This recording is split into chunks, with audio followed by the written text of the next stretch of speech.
Hi guys, this is part one of your notes for chemical formulas, equations, and balancing equations. Today we're going to focus on chemical formulas and counting atoms. So just as a review, remember a chemical reaction is the process in which atoms are rearranged to produce new substances. Chemical bonds can be made and broken during a chemical reaction. So our elements and atoms are rearranging and changing to create new substances. How are chemical reactions modeled? So we've done labs to show chemical reactions. We know if there's gases and temperature changes, color changes, things that happen where one substance is turning into something else and can't go back to that original substance, and there's this chemical reaction. But while we can observe and see these things with our eyes, we also want to model them on paper using chemical symbols and formulas. So when we describe a chemical reaction, we use those qualitative observations, what we see to describe those properties before and after the reaction. We can also use chemical symbols to identify those substances. So each element on its own has its own symbol that you see on the periodic table. So we have about 118 on the table that I gave you in class, and each one of those tiles that we've been working with represents one specific element, and the atoms for that element represent that element. So each atom is different depending on the element. Chemical formulas use those chemical symbols and numbers to represent the substances, and the chemical formula will tell you what elements make up that substance. So now we're going to be looking at compounds and molecules. So what is a chemical symbol? Each element has a chemical symbol. These symbols are the same all over the world, and this is a great way for everyone to be able to read and use those symbols and know that they always mean the same thing. For example, the chemical symbol for the element potassium is always going to be represented with the letter K. So no other element on our periodic table is going to be represented by K. K stands for potassium no matter where you are in the world. So a chemical symbol is an abbreviation for that element's name, so the short. It uses a capital letter when it's only one symbol for that element. So for example, O is a capital O, and that stands for oxygen. So O is an abbreviation for oxygen, and it's a capital O. If there are two letters in the abbreviation, because there are more elements than there are letters in the alphabet, so now we have to use two, then it's only the first letter in the abbreviation that's going to be capitalized. The second letter that follows it is going to be a lowercase. So here's a good place where I need you to take out your periodic table. So you're going to take that out of your notes, and we're going to practice looking up the chemical symbol for each element based on its atomic number. So remember, the atomic number is giving you the number of protons for that atom, and we identify the elements on our table by looking at the atomic number. So below I have a few elements for you to look up: oxygen with the atomic number 8, iron with the atomic number 26, lithium with the atomic number 3, boron with the atomic number 5, and carbon with an atomic number of 6. And you need to take a moment, so this is a good place to pause the video and see if you can figure out what the chemical symbol is for each element and then write it in your notes. So I'm assuming you've paused the video and now we're playing again because you found those symbols. So you should have O for oxygen, capital F, lowercase e, and that's for iron. Capital L, lowercase I, is a symbol for lithium. Capital B is for boron, and capital C is for carbon. So chemical formulas. Well, chemical formula uses chemical symbols to tell you what elements and how many atoms of each element make up a substance's compounds. So now we're putting elements together using those chemical bonds, and we represent that using a chemical formula. So below are two examples of a chemical formula where we're taking two elements and using that chemical bond to put them together to make a new compound. These are both familiar ones that you should have heard of. So the first one I gave you is H2O, which is a water molecule, and that chemical formula H2O is telling me it has 2 hydrogen atoms and 1 oxygen atom. The next one is CO2, which is the carbon dioxide molecule, and that chemical formula CO2 is telling me there's 1 carbon atom and 2 oxygen atoms. So we're using these chemical formulas to tell me what kind of elements are in this compound and how many of each of those atoms there are in that formula.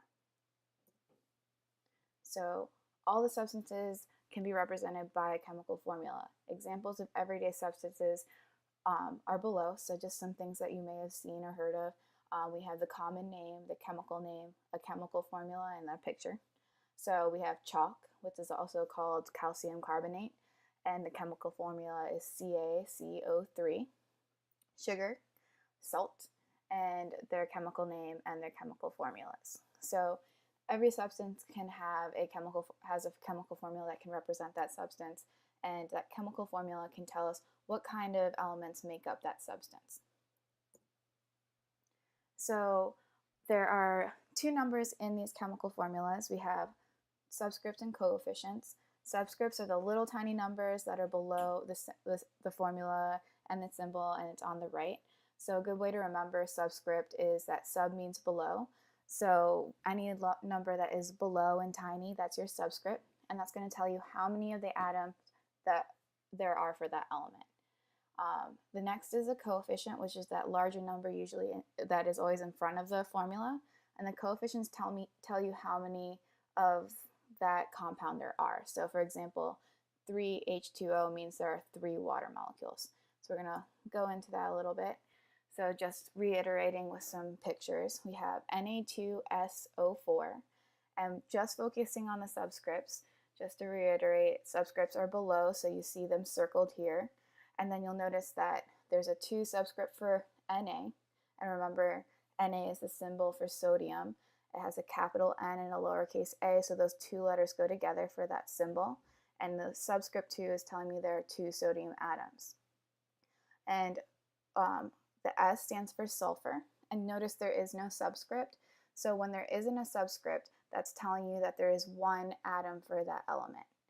And then we have oxygen, represented by the symbol O. It has a subscript of 4 that's circled there, telling you that there are 4 oxygen atoms.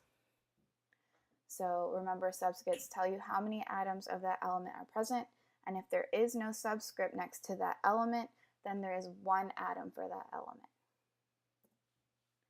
Coefficient. So this is the larger number in front of your chemical formula. It tells you how many of that compound are in there. So we have this chemical formula 2H2O. The coefficient is the large number in front of the formula, and that's telling me that there are 2 H2O molecules. So we have a picture representation here of 2 molecules, 2 H2O molecules, and that coefficient 2 in front is telling me there are 2 of that molecule. And this is going to be something that's going to be very helpful for when we go into balancing our chemical equations. Now, putting this all together is going to help us count out atoms for a chemical formula. So there are 3 simple steps to help you do that. And step 1 is to identify the elements, and you're going to pull them out and put them in a list. So I gave you 2H2O again, and now we're going to take this chemical formula and count out the atoms for it. So step 1 is identify my elements. So I'm going to highlight them for you here. I have an H and an O, so hydrogen and oxygen. I'm going to pull those out. So you notice in red I listed them in a little chart to help me organize my information. And then step 2 is identify my subscripts for the elements, and I'm going to count the atoms for each of those elements. So my subscript 2 is in front of the H, and then I have no subscript in front of the O. And if you remember, if there's no subscript, that means there's 1 of that atom. So I'm going to count out my subscripts for each, or count my atoms for each element using my subscripts first. I have 2 H atoms, or 2 hydrogen, and I have 1 O atom, or 1 oxygen. The last step is to distribute your coefficients, that big number in front. And you're going to multiply each of your elements by that coefficient. And when you do that, it's going to give you your total number of atoms in the end. So we're going to do that right now. First, I identify my coefficient, which I box here in 2. So that's telling me I have 2 H2O molecules. Now I'm going to multiply my coefficient to each of my elements. So times H, my H atom I had 2 originally because of my subscript 2. Now I'm going to multiply that by 2, which is my coefficient, and that's going to give me 4 hydrogen atoms total. I'm going to do the same thing for O. I pulled out a 1 because there was no subscript, so I had 1 oxygen atom. I'm going to multiply that by 2, which is my coefficient, and now I have a total of 2 oxygen atoms. So if you look in the lower left-hand corner, we have a picture representation also of 2H2O. And if I were to count the H atoms, or for hydrogen, you'll notice there are 4 white hydrogen atoms, and there are 2 red oxygen atoms. A chemical reaction happened, and now there are 2H2O. I have 2 water molecules. So let's practice a little bit.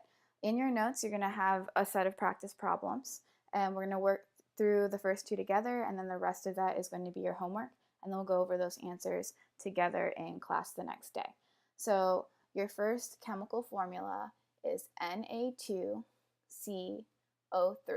Now I pulled out the elements for you, but a helpful thing would be to use your periodic table and see if you can match the symbol to its element name, and then count the atoms for those symbols. And remember, if it's a capital letter, it stands for 1 element. If you have a capital letter with a lowercase letter next to it, those go together, and that is 1 element.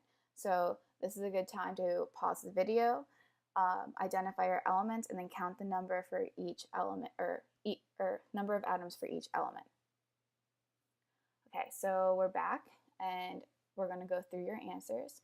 So for sodium, you should have had 2, which is Na. Carbon, you should have had 1. There's a subscript there's no subscript, so I should have had 1. And oxygen, you should have had 3 because there's a subscript of 3. So this one was fairly easy. You're just looking at your subscripts and then applying that to the element, which gives you a total number of 6 atoms. All right, let's do this one. So take a minute, pause your video. We're going to count the atoms for the formula CO3P04. Now you might have to combine some like terms here. So I noticed there are 2 O's, so maybe adding those 2 together will help you. So checking your answers, you have carbon, which is C. You should have gotten a 1 because there is no subscript telling me there's 1 carbon atom. Now oxygen is where it gets tricky.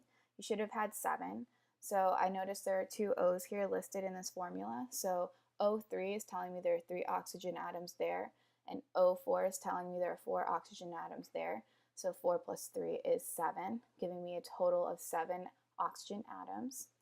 And last is phosphorus, which was P, and I had 1 of those, giving me a total of 9 atoms altogether. So the rest of the problems in your notes you're going to do on your own, and then we're going to practice going over those tomorrow after our warm-up. So your homework is to finish those extra practice problems, and then we'll go over them tomorrow as your after warm-ups.